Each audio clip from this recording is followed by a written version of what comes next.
Remembering Briana Ghey. Mid-February 2023, pet owners in a local park found a nightmare. In Cheshire, a 16-year-old was found on a trail with 28 knife wounds. The true horror wasn't just the violence, but the identity of those who did it. A pair of peers spent weeks drafting physical blueprints and swapping endless digital texts. Legal experts noted their conversations dripped with a genuine, terrifying obsession with death. Born in late 2006, Briana was a trans teen living in Warrington. This high school senior had autism and studied in specialized settings for extra support. She found fame online as Ginger Puppets, amassing followers with her creative dance clips. Despite her digital popularity, the girl behind the screen wrestled with heavy social anxiety. Her mother, Esther and Peter, remembered their child as a light cherished by the entire family. She finally secured private treatment to begin her transition around 2020. 15-year-old Scarlett and Eddie from the local area had actually drafted a hit list featuring several kids from their own school. Scarlett was obsessed with infamous murderers and scoured the dark web for illicit material. Eddie, a trained fighter, purchased a 5-inch hunting blade while on vacation abroad. Barely a week before the tragedy, a photo of a physical agenda was shared. Briana was the target, following a failed earlier attempt to poison her with pills. Using a fake deal as bait, Jenkinson lured the teen to her eventual death. A fraudulent social profile sold the lie, leading to the mid-afternoon confrontation. The duo launched a frenzied assault, ending her life just after 4 o'clock. Investigators closed in quickly, taking both teens into custody the very next day. Police found the weapon in Eddie's room and the murder plans in Scarlett's. A mountain of digital evidence showed how they engineered the crime through chats. Local security footage caught every step the three took that fateful day. Scarlett shared a fake morning post online to distance herself from the killing. How can two teenagers sit down and write out a murder manifesto? Striking in public and then playing the grieving friend is chilling. Trial began late 2023. Presided over by a judge, the suspects were initially shielded by anonymous codenames. Neither took responsibility, with both kids pointing fingers at the other for the act. It took less than 5 hours for the jury to reach a collective verdict.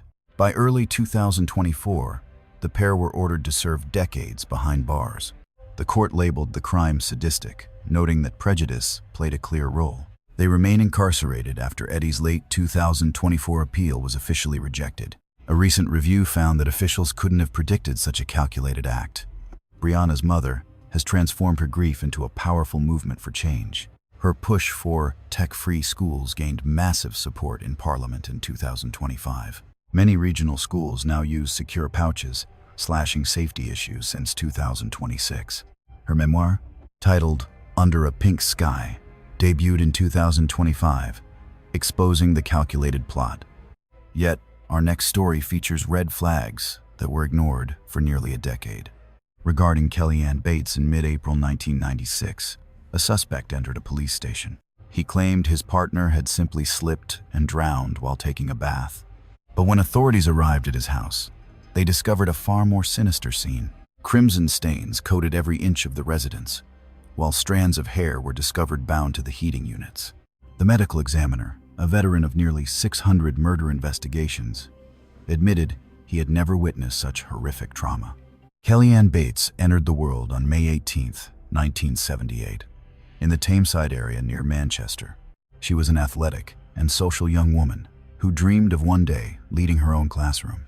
A sister to 2 younger boys, she attended college in Hyde to further her academic qualifications.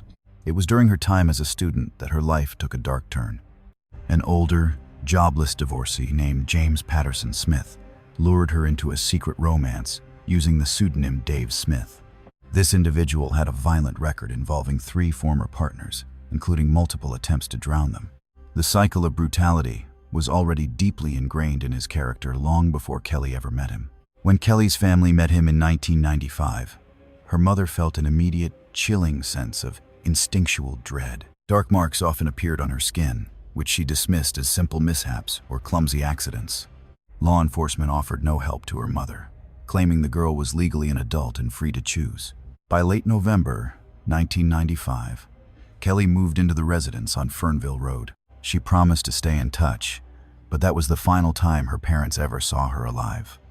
From that moment on, Smith methodically severed every connection she had to the people who loved her. In her final month, Kelly was chained to radiators and denied food, causing her to lose 20 kilograms. The autopsy uncovered over 150 distinct wounds, ranging from boiling water burns to vacuum cleaner injuries. She suffered through iron burns, a snapped arm, and various punctures inflicted by common household tools.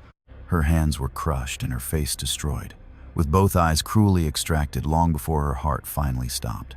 On April 16, 1996, Smith struck her with a plumbing fixture before forcing her under the bathwater. Dr. William Lawler noted that despite seeing 600 homicide cases, these injuries were the most extensive recorded. The damage detailed a narrative of relentless, escalating torture that never allowed for a single moment of relief. Authorities took the suspect into custody immediately following the discovery. He showed zero guilt during interrogation, clinging to a story about an accident despite the blood-soaked evidence inside.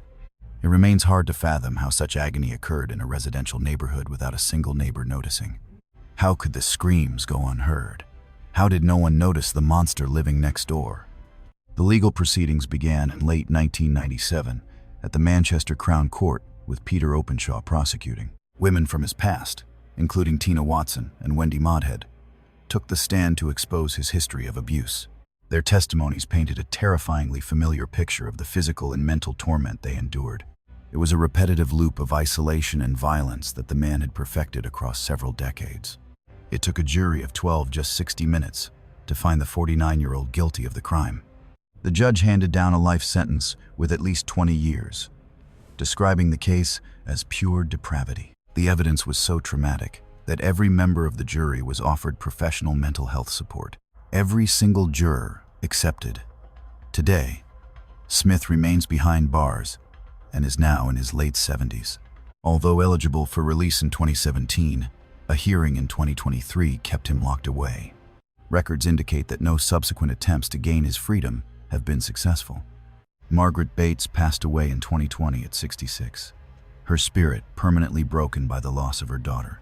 Legal experts point to this tragedy when discussing coercive control laws enacted in 2015 under the Serious Crime Act. A mother's intuition was right from the start, but the legal system failed to intervene in time. Our next story takes us across the globe to a horror that lasted far longer than anyone could imagine. The suffering did not end in hours or days. It stretched on for 40 agonizing nights. Her name was Furuta. In March of 1989, Tokyo police found a concrete-filled drum dumped in a vacant lot in Koto. Buried inside was a 17-year-old girl who had been missing for over 4 months. She was so badly damaged that only her fingerprints could be used to confirm her identity. The nightmare she endured would eventually stand as a dark milestone in the annals of global crime. Born mid-January 1971, Junko Furuta grew up in Saitama's quiet Misato district. She was a popular student nearing the end of her time at Yashio Minami. With her top-tier grades and a passion for music, she set her sights on the bright lights of the idol industry. To fund a final school getaway, she spent her afternoons at a local plastics factory. A career path was already set, with a retail position waiting for her right after graduation. In a heartbreaking gesture, her parents laid her out in the very work uniform she never got to wear. Disaster struck on November 25, 1988, when 4 predators intercepted her cycling home. This crew, Hiroshi Miyano, Joe Ogura, Shinji Minato, and Yasushi Watanabe, were barely adults. These high school rejects had underworld ties. After forcing her off her bike, they played the Good Samaritans to trap her. Their first stop was a hotel in the Adachi ward of Tokyo. After the ringleader crossed the line, they moved her to the second floor of Minato's family home in Ayase. For 40 grueling days, she was a prisoner, coerced into lying to her family about running away. Minato's parents were fully aware of the girl upstairs, but claimed fear of their son's gangster connections kept them silent. A single desperate bid for freedom only sparked a more vicious wave of punishment. Throughout that 40-day hellscape, the brutality she faced was so extreme that the final court documents required pages of stomach-turning clinical descriptions. On January 4, 1989, fueled by a gambling loss, the group spent 2 hours torturing her until she finally succumbed to shock at 10 a.m. They sealed her in a 55-gallon drum filled with concrete and ditched it. It was only found by a stroke of luck. Detectives actually stumbled upon the truth while investigating a completely separate kidnapping involving Miyano and Ogura. Thinking his partner had already spilled the beans, Miyano led officers to the burial site on March 29. How does a crime this heinous, committed in a suburban home, result in such slap-on-the-wrist punishments? Even with the world watching, the legal system's response was seen as a massive insult to her memory. The initial rulings landed in July 1990. Miyano got 17 years, while the others received terms ranging from 3 to 10. Appeals barely moved the needle. Public fury boiled over as thousands flooded the courts with demands for real justice. Fast forward to 2025, and two of these monsters have already met their end. Ogura passed in 2022 at age 51, and Watanabe died of a brain disease a year prior. The majority of the group reoffended almost immediately upon their release. In 2004, Ogura was back in a cell for kidnapping, even bragging to his victim about his murderous past. Minato resurfaced in 2018 for a violent stabbing. Today, the remaining two are living as free men. This tragedy, forever etched in history as the concrete-encased girl murder, forced Japan to rethink its laws, eventually lowering the age of criminal adulthood across the board. 40 days of hell and 4 killers who were back on the streets in no time. Switching gears to California, where a 1996 case reveals a motive that feels like pure fiction. Her name was Elyse Pahler. It was March 1996 in San Luis Obispo, when a teen finally cracked under the pressure of his secrets. He pointed investigators toward a grove on the Nipomo Mesa, unable to live with the blood on his hands. Months earlier, 3 boys had sacrificed their 15-year-old classmate in what they called a ritual killing. They found her exactly where they left her, her body partially mummified by the elements. Born in April 1980, Elyse was a bright light in the tight-knit community of Arroyo Grande. The oldest of 4 in a devout family, she was the heartbeat of her household and a standout student. Friends remember her as a vibrant soul with a deep creative streak. From sewing her own fashion to her beautiful paintings, she was a talent gone far too soon. A trio of classmates, 16-year-old Jacob Dashmut, 15-year-old Joseph Fiorella, and 17-year-old Royce Casey, formed a garage band dubbed Hatred, fueled by a dark fixation on the thrash metal icon's Slayer. Fiorella pitched a disturbing plan to perform a human sacrifice, convinced that a blood offering would grant them occult powers to skyrocket their musical success. They singled out Elyse as their target, drawn to her golden hair, blue eyes, and the sheer sense of purity she radiated.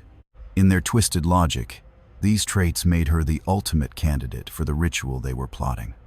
On the night of July 22, 1995, the 3 boys lured Elyse from her residence to a eucalyptus grove a quarter-mile away, using the excuse of getting high together. Once they reached the secluded spot, Dashmut used a belt to choke the life out of her. While Casey pinned her to the ground, Fiorella drove a 12-inch hunting knife into her neck.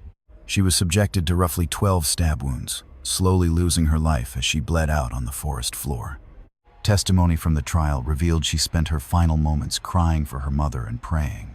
Her body sat undiscovered in that grove for 8 months. Throughout those long months, the killers actually trekked back to the crime scene on multiple occasions. It defies logic. How could 3 teens believe a classmate's murder would grant them magic powers? And how did they manage to play it cool for 8 months afterward? At the start, the police simply categorized Elyse as another teenage runaway. Her parents were certain she'd never just vanish, yet there were 0 leads. No one saw a thing, and not a shred of physical evidence turned up. As the months dragged on, the investigation completely stalled out.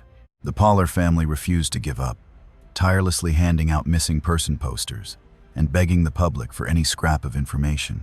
The break came in March 1996, when Royce Casey, now a born-again Christian drowning in a guilt he couldn't silence, poured his heart out to a minister. That pastor went straight to the authorities, and Casey eventually walked detectives right to the shallow grave hidden in the eucalyptus trees. On March 19, 1996, her partially mummified remains were pulled from the earth, bringing 8 months of agonizing hope to a crushing conclusion.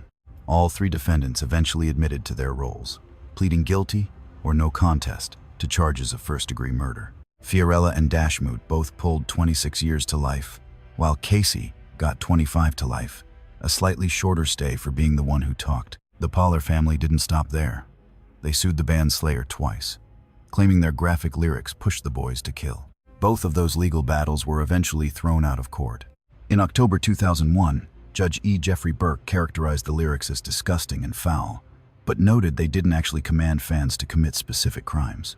In a twist that absolutely gutted the victim's family, both Casey and Dashmut walked out of prison on parole in mid-2025. Casey was granted freedom in early August 2025 after several previous attempts were blocked by the governor, while Dashmut was let out on July 1st.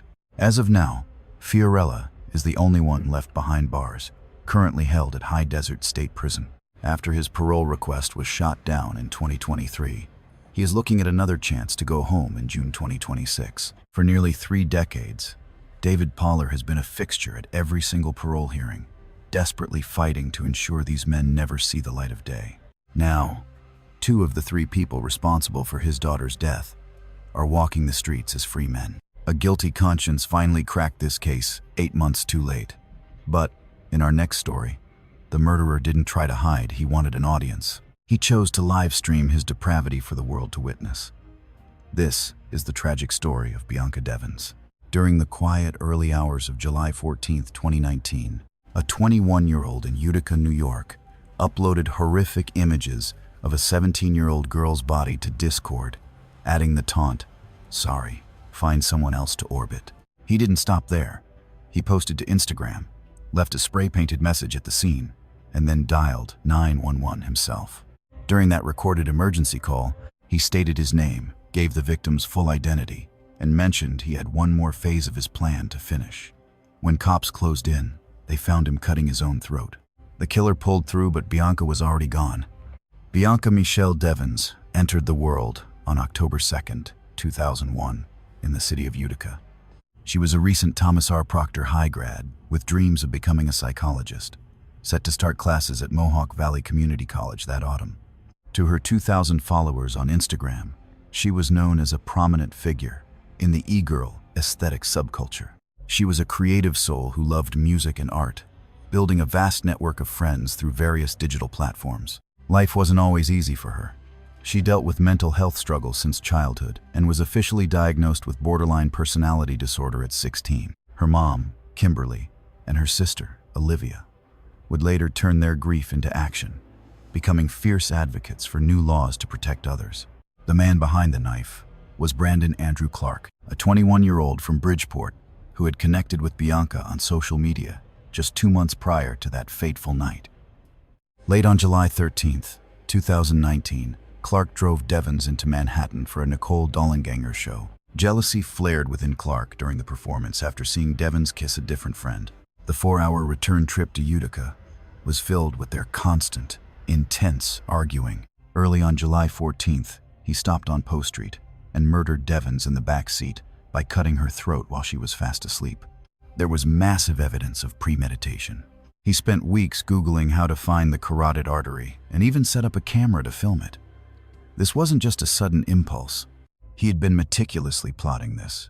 Images he posted went viral on Discord, Instagram, 4chan, and 8chan in just a few hours. Some forum users celebrated the act, resharing the photos and treating the crime as pure entertainment. Instagram failed to take the photos down for 4 days, despite a flood of reports from many horrified people.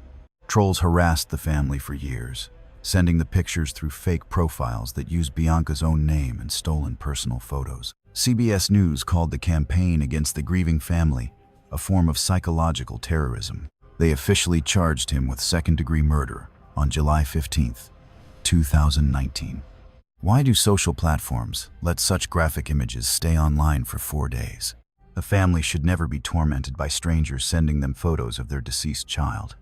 If you've stuck around and enjoy these true crime deep dives, please subscribe and hit the bell for more updates. Clark first claimed innocence, but switched to a guilty plea on February 10th, 2020.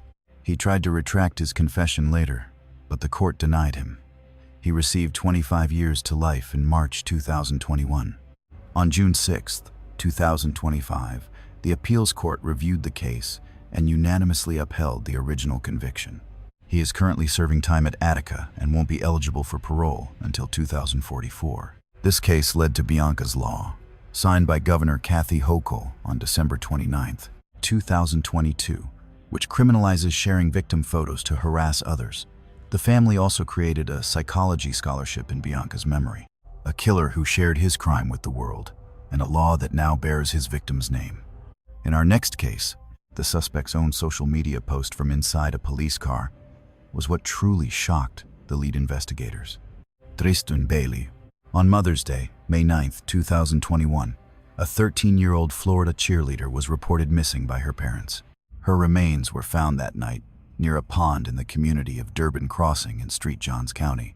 She had been stabbed 114 times with a heavy-duty buck hunting knife. 49 wounds were defensive, showing she fought desperately for her life until the very last moment. The tip of the blade snapped off and was found lodged in her skull during the autopsy process. Born in Singapore on January 18, 2008, she moved to Florida and settled in Durbin Crossing. A 7th grader at Patriot Oaks Academy, she was a dedicated athlete who had been a competitive cheerleader since she was very young. Her parents, Forrest and Stacy, and her 4 siblings, proudly referred to themselves as the Bailey Seven. Coaches described her as a natural-born leader, whose incredible energy lifted up everyone around her. She had her whole future clearly mapped out already. A boy from her school reached out and convinced her to sneak out during that Mother's Day weekend. Security footage spotted them walking together on Saddlestone Drive at 1:45 in the morning. 7 minutes later, the same camera caught the boy running back alone while carrying a pair of white Nike sneakers. He lured Tristan to a wooded area near a pond and stabbed her 114 times with a knife. It was deemed a thrill killing. He told friends he wanted to take someone to the woods and kill them that month.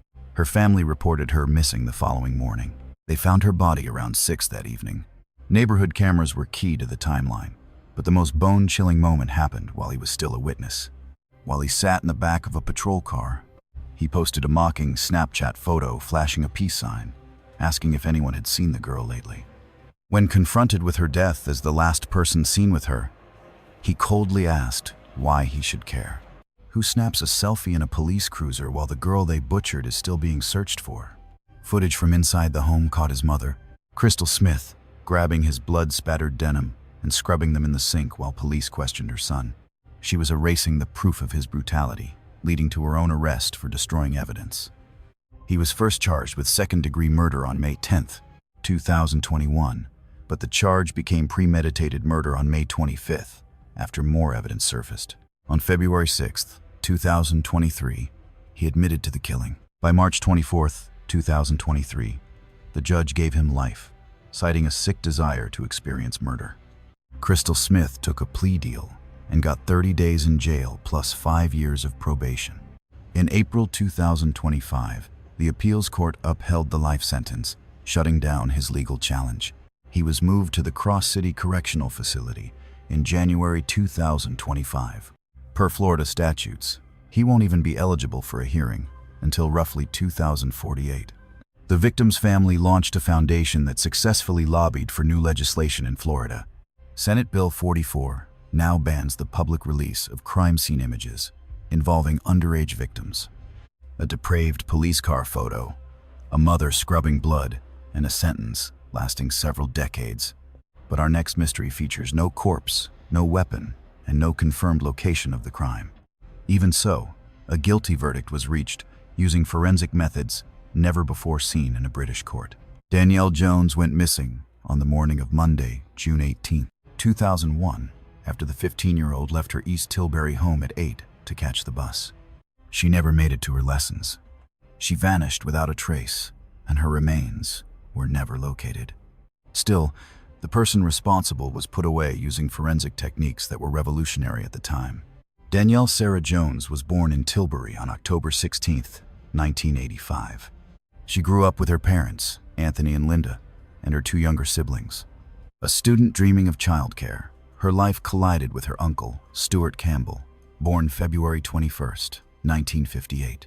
A builder who developed what authorities called a deeply inappropriate and criminal fixation on his niece. One witness spotted a young girl matching Danielle's appearance speaking with a man in a blue van that looked just like Campbell's vehicle. Hours later, fake texts were sent from her phone to suggest she had run away from home. But cell data showed that his phone and hers were together for 30 hours after she disappeared. Campbell was picked up on June 23rd and formally accused of murder that August. The manhunt for the missing girl was enormous. Over 900 officers scoured more than 500 spots across the county and beyond. They checked everything from building sites to woods, yet her body was never found. Crucial evidence included bloodied stockings in his attic and the girl's lip gloss found in his room. Detectives also found a diary proving a dark obsession, along with many disturbing photographs. The real breakthrough was a new type of text message analysis never used in court before. One vital message sent to her uncle read, "Hi Stu, thanks for being so kind," but it was in caps, which Danielle never used. The killer had typed that message himself to cover his tracks. Further records proved his alibi was a lie, placing both phones at the same tower together. How do you win a murder conviction when there is no body to show? There is no weapon and no crime scene, yet the truth came out.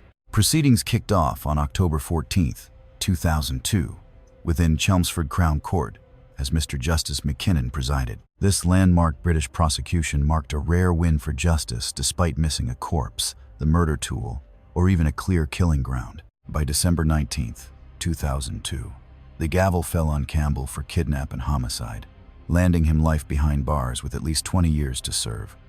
A 2004 legal challenge to overturn his fate went nowhere. This investigation broke ground in digital linguistics, sparking academic breakthroughs at the University of Leicester regarding how we identify the voice in text messages. At 67, Campbell is still locked up, though his initial 20-year stint officially concluded in late 2022.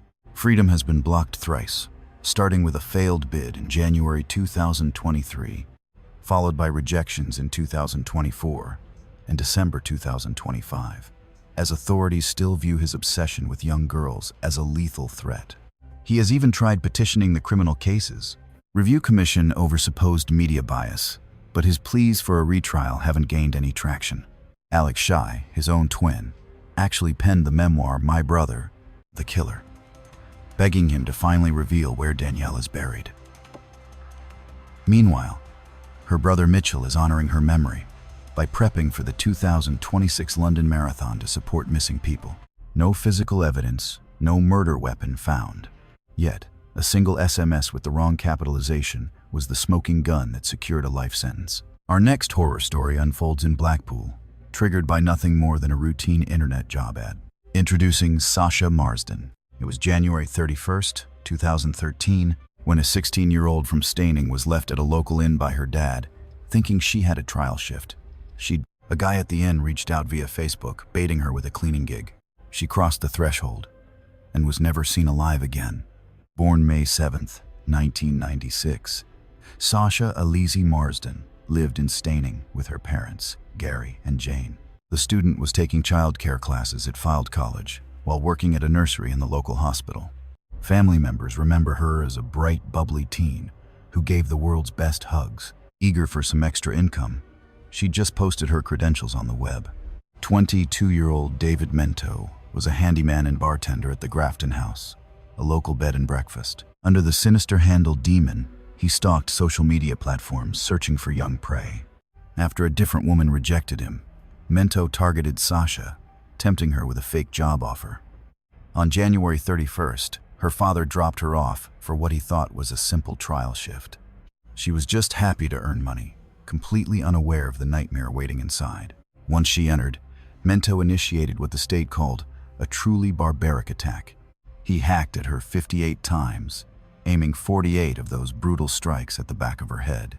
Her hands bore the scars of a desperate struggle, one of over 100 injuries she sustained.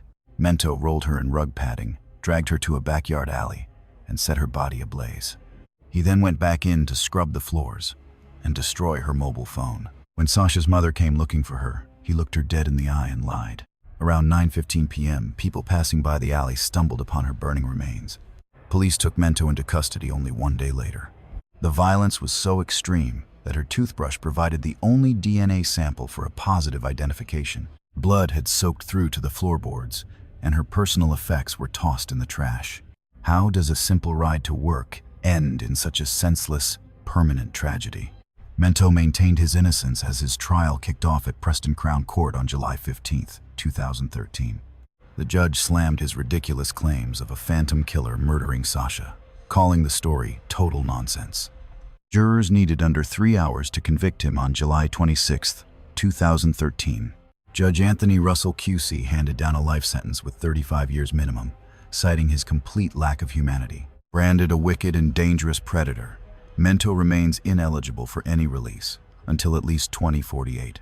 The courts threw out his 2014 petition, while Jane Marsden, Sasha's mother, passed away in early 2024, her spirit never truly healing. Katie Brett, Sasha's sister, spearheaded a movement to overhaul the United Kingdom's notoriously soft sentencing guidelines. Then, on the 9th of April, 2026, the British government greenlit massive reforms, widening the window for families to challenge weak sentences from 28 days to 6 months, a direct result of Brett's tireless fight. Another sister, Gemma Hessen, launched a massive initiative that successfully mandated specialized safety education across all national schools by 2020. A simple online job listing turned out to be a lethal bait. Yet in our next tale, a young woman was hunted down simply for the truth of who she was. This tragedy would rewrite the legal code of California for good. This is the story of Gwen Arroyo. On the 3rd of October, 2002, a 17-year-old girl walked into a party on Fairmont Drive in Newark, California. Before the sun rose on October 4th, her life was stolen. 4 men beat and ended her life after realizing she was living her truth.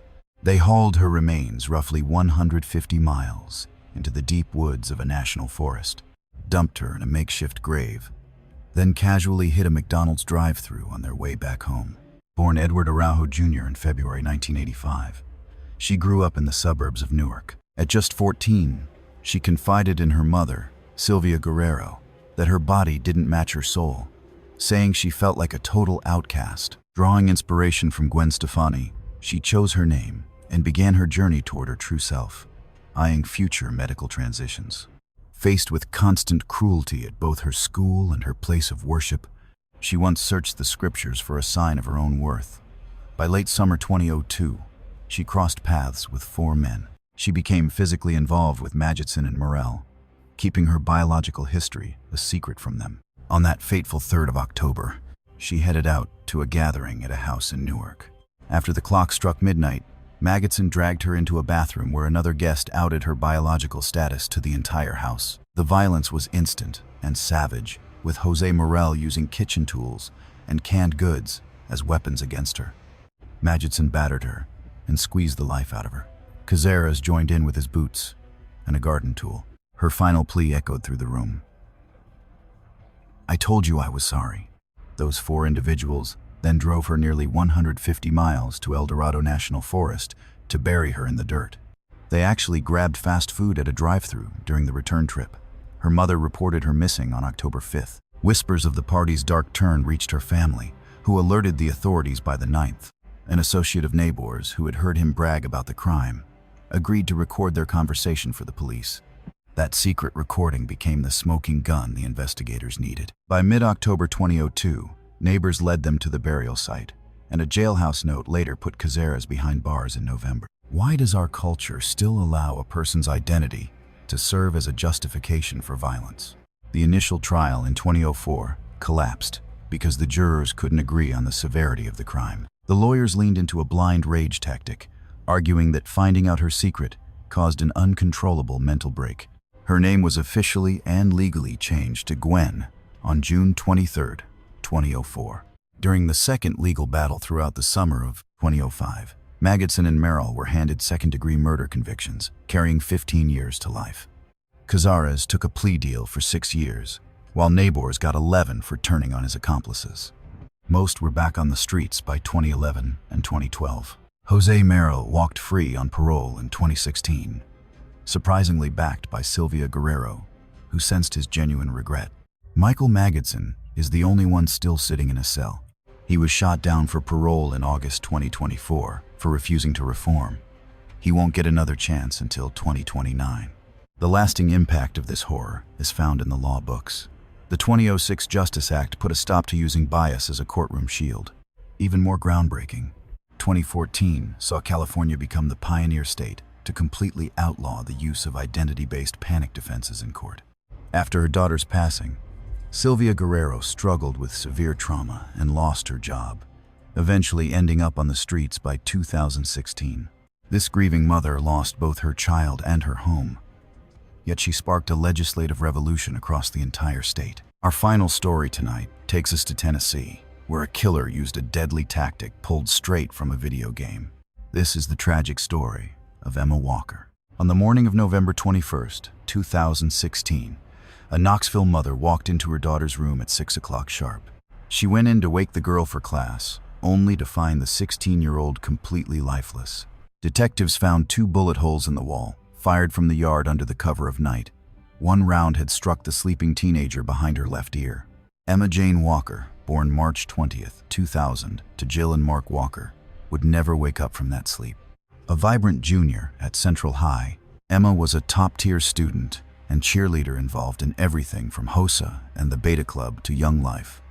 She spent her free time at animal shelters and dreamed of life as a neonatal nurse, remembered by all for her radiant smile. Back in autumn 2014, Emma began a relationship with Riley Gall, a star wide receiver on the school football team. Throughout their time together, Gall's behavior turned toxic as he dictated her every move and used threats of self-harm to keep her from leaving. By October 2016, Emma's parents barred him from the house, and Emma told her inner circle she was finally done. In the days leading up to the tragedy, Gall's obsession reached a dangerous breaking point. On November 18th, 2016, he faked his own kidnapping to gain her sympathy. The same day, he stole a 9mm Glock from his grandfather's car. The following morning, a neighbor's security camera caught a mysterious figure dressed in all black lurking outside Emma's home. He was even caught asking friends for advice on how to scrub fingerprints off a firearm. Around 12:30 in the morning on November 21st, Gall drove from Maryville College to Emma's backyard and fired 2 rounds from the stolen Glock straight through her bedroom wall. One bullet hit Emma behind her left ear. Her mother found her at 6 a.m. and made a frantic call to 911. Lead investigator Alan Merritt discovered the entry points in the wall, along with the discarded shell casings nearby. However, the real break in this investigation came from Gall's own inner circle. His friends, Alex McCarty and Noah Walton, became suspicious of his erratic behavior and request to hide evidence, so they teamed up with the sheriff for an undercover sting. They followed Gall to a basement where he retrieved a bag packed with the murder weapon, gloves, black clothes, and tape. While heading toward the River Bluff Wildlife Area, as Gall prepared to destroy the evidence, police moved in and cuffed him on November 22nd, 2016. What kind of person targets a sleeping girl by firing blindly through a wall? During the trial in late spring 2018, prosecutors revealed a chilling connection to the killer's hobbies. Gall was obsessed with Call of Duty and used a gaming move called wall banging, shooting enemies through solid structures to kill Emma. His defense team admitted he fired the shots, but argued he only meant to terrify her, not take her life. After 5 hours of deliberation, the jury returned a guilty verdict for first-degree murder and all additional counts. He received a life sentence and won't even be eligible for a parole hearing until the year 2069. Currently, Gall is serving out his time at the Northwest Correctional Complex in Tiptonville, Tennessee. By February 2023, the State Appeals Court officially upheld his murder conviction. The Tennessee Supreme Court later declined to review the case any further. In 2025, Gall filed a new petition claiming his legal team was incompetent, with a hearing set for mid-July. Emma's family now celebrates her life every March 20th, officially recognized as Emma Walker Day. Her mother, Jill, now travels to warn other families about the red flags of abusive teen dating. A specialized room at the East Tennessee Children's Hospital was also dedicated in Emma's honor. To keep her spirit alive, a memorial dog park opened in May 2018. That is the latest on this case for today. We appreciate you watching.